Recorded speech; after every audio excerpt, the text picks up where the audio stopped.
बिस्मिल्लाहिर्रहमानिर्रहीम सल्लल्लाहु अलैहि वसल्लम। अस्सलाम वालेकुम क्लास 8। उम्मीद है आप सब खैरियत से होंगे। आज हम करेंगे यूनिट 6 की एक्सरसाइज 6.2 के क्वेश्चन नंबर 1 to 5 क्वेश्चंस तक। इससे कबल हम प्रीवियस वीडियोस में एक्सरसाइज 6.1 के इन तमाम क्वेश्चंस को डिस्कस कर चुके हैं। इनके लिंक मैंने डिस्क्रिप्शन में दे दिए हैं, आप इनसे रिलेटेड भी लेक्चर ले सकते हैं। एक्सरसाइज 6.2 पे चलते हैं। हमारा क्वेश्चन है फैक्टराइज द फॉलोइंग। तो यहाँ पे हमारे पास जो क्वेश्चन नंबर 1 है 6.2 का, इसमें हमने फैक्टराइज करना है इसको 3x - 9y को। तो फैक्टराइज करने के लिए हमें ये देखना होता है कि हमारे पास जो मुख्तलिफ टर्म्स हैं इनमें कौन सी वैल्यूज़ ऐसी हैं जो कि कॉमन हैं। ठीक है, अब यहाँ पे कॉमन, पहले हम नंबर्स को देख लेते हैं 3 और 9। 3 और 9 में से हमारे पास 3 कॉमन है। अब ये हमें कैसे मालूम हुआ कि 3 और 9 में से 3 कॉमन है?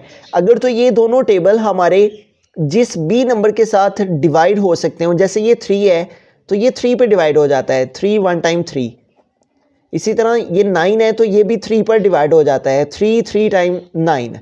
तो ये दोनों नंबर जो हैं वो 3 पर डिवाइड हो जाते हैं। तो इस तरह से अगर कोई नंबर सेम टेबल पर डिवाइड हो जाए तो इट मीन्स कि वो नंबर फिर हमारा कॉमन होता है। तो हम यहाँ से, उसके अलावा ये देखिए वेरिएबल्स हमारे पास कॉमन नहीं है, तो सिर्फ ये 3 कॉमन है। तो हम यहाँ पे लिखेंगे टेकिंग 3 एज कॉमन। हमने 3 को कॉमन ले लिया, टेकिंग 3 एज कॉमन।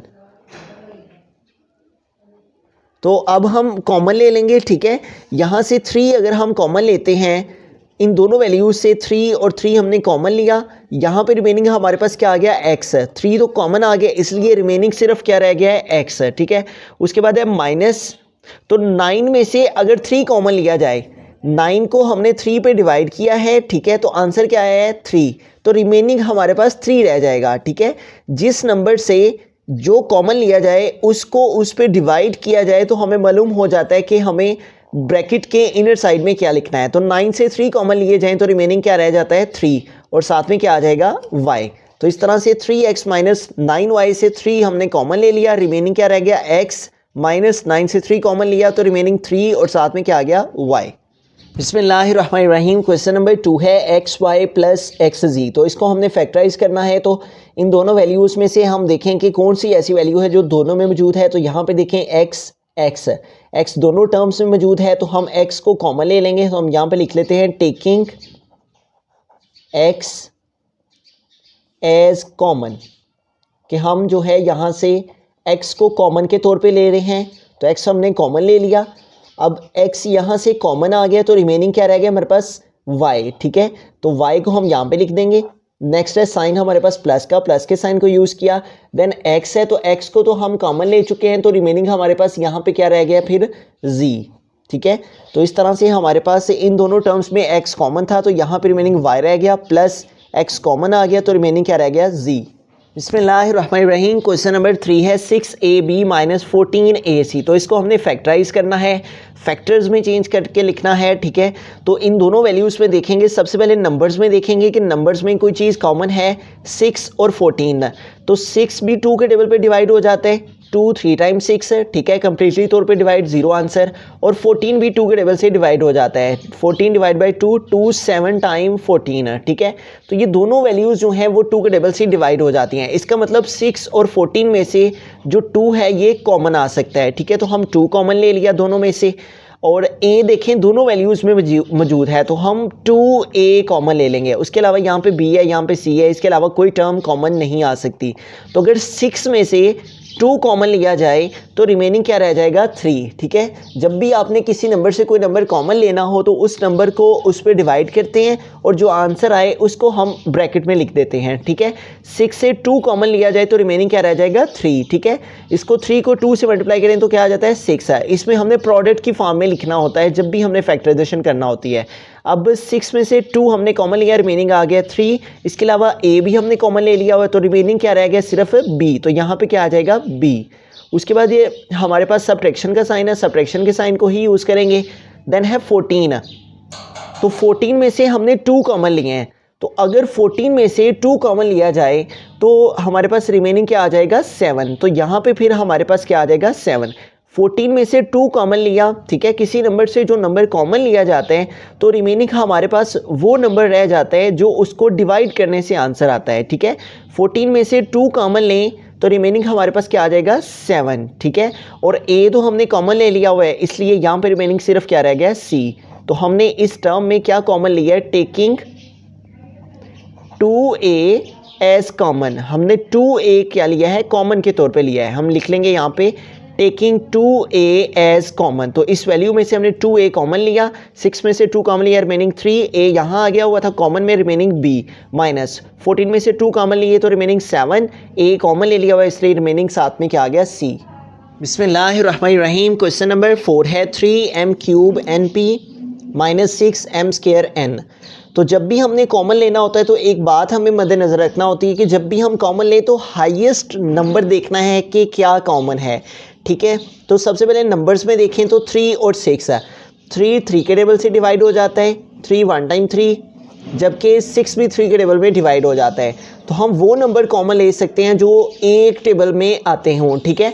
तो इस तरह से 3 और 6 ये दोनों 3 के टेबल से डिवाइड हो जाते हैं कम्प्लीटली तौर पे, दोनों ही 3 के टेबल में आते हैं। तो हम इन दोनों वैल्यूज़ में से 3 कॉमन ले लेंगे।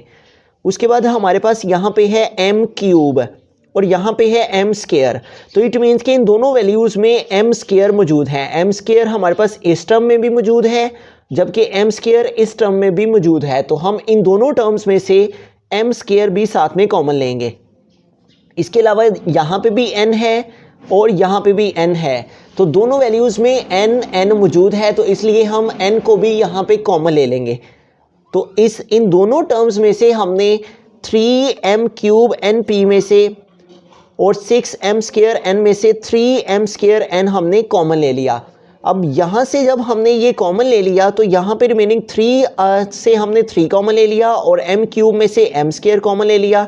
तो यहाँ से n कॉमन ले, तो रिमेनिंग हमारे पास यहाँ पे क्या रह जाएगा, यहाँ पे m³ था, 3 हमने कॉमन ले लिया हुआ है, m³ था, m² कॉमन लिया, तो यहाँ पे m का एक्सपोनेंट 1 रह जाएगा, ठीक है। और जब इनको मल्टीप्लाई करें तो m³ आ जाता है और साथ में n हमने कॉमन ले लिया हुआ है, तो रिमेनिंग क्या रह जाएगा साथ में p।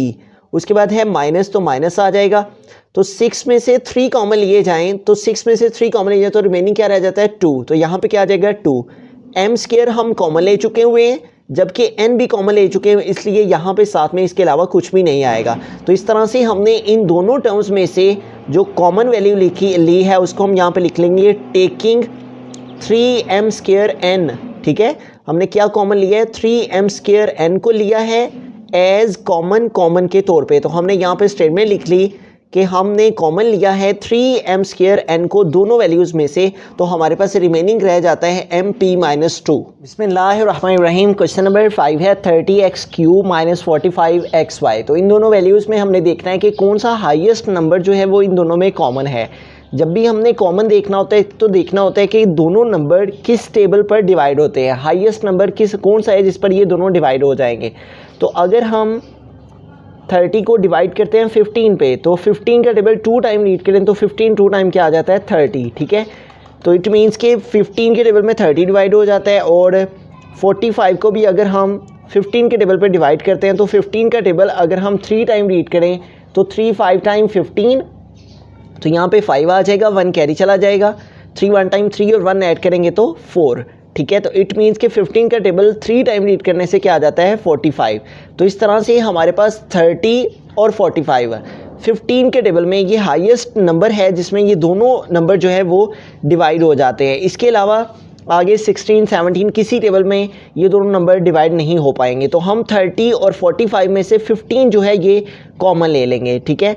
उसके अलावा यहाँ पे देखें x³ है और यहाँ पे x है, तो इस x³ की जगह अगर हम x और x² लेते हैं, ठीक है, तो इन दोनों को मल्टीप्लाई करेंगे तो इनकी बेस सेम है, तो एक्सपोनेंट प्लस होकर 2 और 1 दोबारा से 3 आ जाएगा। तो इस x³ को हमने इस अंदाज से ब्रेक किया। तो अब देखें यहाँ पे भी x है इस वैल्यू में भी और इस वैल्यू में भी x है, तो हमने x को कॉमन ले लिया, ठीक है। इसके अलावा कोई टर्म जो है वो दोनों वैल्यूज़ में कॉमन नहीं है। कॉमन का मतलब है जो दोनों में आ रही हो। तो 30 में से अगर हमने 15 कॉमन लें तो रिमेनिंग क्या रह जाएगा 2। ठीक है, जब भी हम कोई नंबर कॉमन लेते हैं तो उसको उस पर डिवाइड करके चेक करते हैं, रिमेनिंग जिसके साथ वो डिवाइड हो जाता है वो हमारे पास ब्रैकेट में आ जाता है। ठीक है, तो 30 में से अगर 15 कॉमन लेंगे तो रिमेनिंग क्या रह जाएगा 2। यहाँ पे है एक्स क्यूब, तो एक्स क्यूब में से हमने एक्स कॉमन लिया है। ठीक है, एक्स का एक्सपोनेंट कॉमन 1 कॉमन लिया है तो रिमेनिंग एक्स का एक्सपोनेंट 2 रह जाएगा। ठीक है, उसके बाद है माइनस, तो माइनस के साइन को यूज़ किया और 45 में से अगर 15 कॉमन लिए जाए तो 45 को 15 पे डिवाइड किया तो हमारे पास क्या आंसर आ गया 3। तो इट मीन्स कि अगर 45 में से 15 कॉमन लिए जाए तो रिमेनिंग 3 रह जाएंगे। ठीक है, उसके बाद यहाँ पे एक्स, तो एक्स हम कॉमन ले चुके हैं और रिमेनिंग क्या रह गया सिर्फ वाई, तो यहाँ पे फिर क्या आ जाएगा वाई। तो इस तरह से हमने इन दोनों टर्म्स में से 15x को कॉमन लिया है। तो हम यहाँ पे स्टेटमेंट लिख लेंगे टेकिंग 15x एज कॉमन। तो हमने इन दोनों टर्म्स में से 30x³ माइनस 45x³ xy, इन दोनों में से हमने 15x जो कि इन दोनों में कॉमन आ सकता था उसको कॉमन लिया, तो रिमेनिंग हमारे पास रह गया 2x² माइनस 3y।